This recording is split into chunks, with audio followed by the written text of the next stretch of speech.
అడగడగన మన ఇబ్బంది పెట్టారు, బయటికి రానిలా. బాబు గారు ఆనాడు ఆత్మకూరులో మన కార్యకర్తలు ఇబ్బంది పెట్టినట్టు బయలుదేరుతామంటే రవణ కూడా మాతో ఉన్నారు. ఏకంగా గేట్లకి తాళ్ళు కట్టేశారు స్వామి.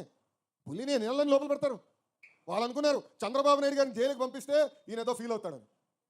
ఆయన అక్కడ ఏం ఫీల్ అవ్వాలా. నేను చూసా, మొండి ధైర్యం మామూలు కాదు భయ్. అదేం ధైర్యమో నాకు తెలియదు. నాకు బాధ కలిగింది. ఆ రోజు నాకు ఎందుకు బాధ కలిగిందంటే బాబు గారిని అరెస్ట్ చేశారని కాదు. ఆ జైలు ముందర 2 శిలాఫలకాలు ఉన్నాయి. మొదటి శిలాఫలకం 1996లో, అంటే మొత్తం జైలుని 1996లో మోడర్నైజ్ చేశారు. చేసిన వ్యక్తి చంద్రబాబు నాయుడు గారు ఉంది. దాని పక్కన 2వ శిలాఫలకం ఉంది.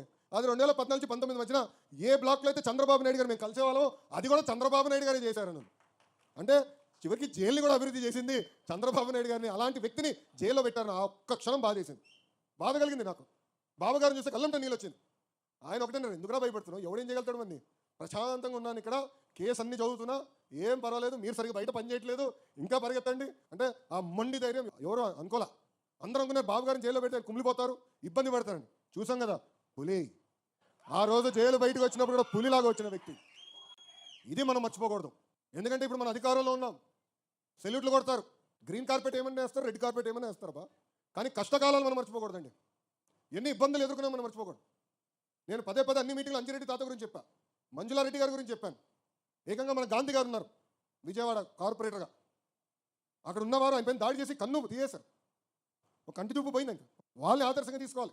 ఇంకా మన నియోజకవర్గం వచ్చేలాగా కొల్లు రవణనే మనకు ఆదర్శం. ఎంత ఇబ్బంది పెట్టారు, అడగడగన ఎట్టొకట కట్టేయాలి, ఆపాలి స్పీడ్ అని ఆలోచన. కానీ మన ఆగల, తగ్గేదే లేదా నినాదంతో ముందరికెళ్ళి. అది తెలుగుదేశం పార్టీ గొప్పతనం. కానీ కష్టకాలాలు మనం మర్చిపోకూడదండి. అధికారంలో ఉన్నా ప్రతిపక్షంలో ఉన్నట్టే మనం ఆలోచించాలి. మనందరం ఒక పెద్ద కుటుంబం, సమస్యలు మనకు ఉంటాయి. ప్రభుత్వం 10 నిర్ణయాలు తీసుకుంటే 3 తప్పు అవుతాయి. చెప్పండి, చర్చిద్దాం. ఎమ్మెల్యే గారు రవి అన్న ఉన్నాడు. ఏకంగా ఇక్కడ పార్లమెంట్ పార్టీ అధ్యక్షుడిగా కొనకల నారాయణ గారు ఉన్నారు. పార్టీ అబ్జర్వర్ ఉన్నారు. ఇంకా జోనల్ కోఆర్డినేటర్ రాజు గారు ఉన్నారు.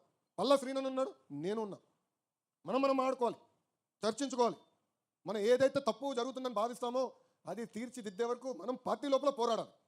మీరు అందరూ అనుకోవచ్చు లోకేష్కి తేలిక పార్టీ లోపల అని, భలే ఉన్నారు. జగన్ గారితో నేను ఎంత పోరాడానో దానికన్నా 3 రెట్లు ఎక్కువ నేను పార్టీలో పోరాడాను. కొల్లు రవణకు తెలుసు, ప్రతి పాలక బ్యూరో మీటింగ్లో నాకే ఎక్కువ అక్షంతలు పడతాయి. ఏదో ఒకటి కలబెడతా ఉంటా.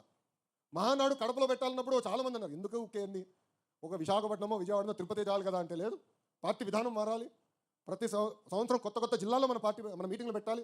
పార్టీ సిద్ధాంతం ఏంటో తెలియాలి, అక్కడ అందరికీ ప్రజలు కూడా తెలియాలి, కార్యకర్తలు కూడా మొత్తం రాష్ట్రం చూడాలి అనే ఆలోచనతో చెప్పాను. కానీ ఒప్పించడానికి నాకు టైం పట్టింది. బాబు గారు ఒప్పుకున్నారు, అదే గొప్పతనం. కానీ ఒక్కదాని చేయాలంటే ఎంత కష్టపడాలని నేను స్వయంగా చూస్తాను. మనం ఆడుకుందాం, చర్చించుకుందాం, కానీ 4 గోడల మధ్యన. అది నాకు ముఖ్యం. నేను అనేక విషయాల్లో బాబు గారితో చర్చించాను. కొన్ని విషయాల్లో నేను ఏకీభవించవచ్చు. కానీ బాబు గారు నిర్ణయం తీసుకున్న తర్వాత శిరసు వంచి నాకు నచ్చపోయిన నిర్ణయమైనా అమలు చేస్తాను. ఎందుకంటే అది పార్టీ విధానం. అందుకే మీరు చూడండి, ఎప్పుడు నేను ప్రత్యక్ష రాజకీయాల్లోకి 12 సంవత్సరాలు అయింది.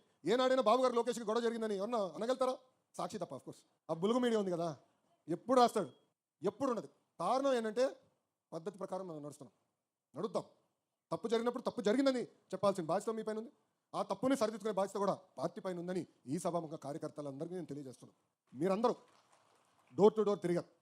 ఐకేఎంఆర్ కానివ్వండి, గతంలో జరిగిన బాదుడే బాదుడు కార్యక్రమం కానివ్వండి,